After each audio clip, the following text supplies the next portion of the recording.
Պարոն Փաշինյան, երեք ազգային ժողովի ամբիոնից դուք այսպես շատ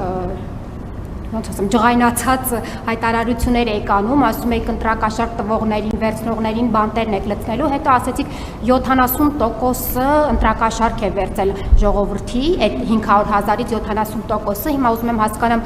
գնալու եք 70% ըստ ձեր պատկերացումների ընտրակաշառք վերցրածներին բանտերը լցնելով, այսինքն 70 ըստ ձեզանից դժգոհ ժողովուրդ չկա եւ միայն ընտրակաշառքով են ձեր դեմ քվեարկել, դուք էլ պատրաստում եք այդ 500,000-ի 70%-ին ու իրենց քաղաքական առաջնորդներին բանտերը լցնեք եւ պարոն Փաշինյան ադրբեջանական մամուլում լուրեր են տարածվում, որ վերադարձ արևմտյան Ադրբեջան ֆորումներ են տեղի ունենում պետական համալսարանում եւ այլ տեղեր, այս մասին ինչ կասեք։ Շնորհակալություն։ Ես առաջի հարցի հետ կապված ընտրակաշառքով գործեր են,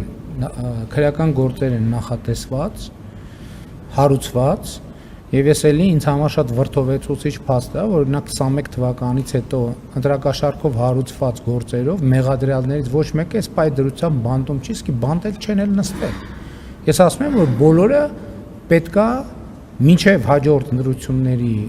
արդյունքների ամփոփման օրը անցկացնեն բանտում, հակառակ դեպքում նշանակում է մեր դատաիրավական համակարգը կանաչ լույս է տալիս ընտրակաշառք բաժանողներին։ Չի կարա այդպիսի բան լինել եւ մենք նախորդող շրջանին էլ պետք է անդրադառնանք, ինչի է տենց եղել։ Պետք է ի վերջո մենք չենք էլ հետաքրքրվել միջև այս պահը այդ թեմայով, բայց հիմա դա արդեն քաղաքական հարց է։ Պետք է հասկանանք ով, ում, ինչի համար, ինչա գործը կարճել, ինչ հիմնավորումներով են այդ գործերը կարճվել, ինչի ազատազրկման չեն դատապարտվել։ Իսկ ինչ վերաբերվում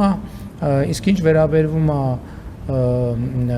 երկրորդ հարցին, ի վերջո նաև բաներ են եղել, չէ, սոցիոլոգիական հարցումներ են եղել բավականին վստահելի եւ պետք է այդ ընտրակաշառքի համակարգը էքստրապոլացնել եւ այդտեղից է իմ եզրակացությունը։ Նրանք ովքեր իսկ որևէ մեկին բանտ նստացնելու համար պետք է ապացուցվի մեղքը, ոնց կարող ենք մենք ենթադրաբար տեսական ընտրակաշառք տվածին կամ տեսական ընտրակաշառք վերցնողին ենթարկել պատասխանատվության։ Ինչ վերաբերում է ձեր երկրորդ հարցին, երեք ես անդրադարձել եմ նաև այդ թեմային։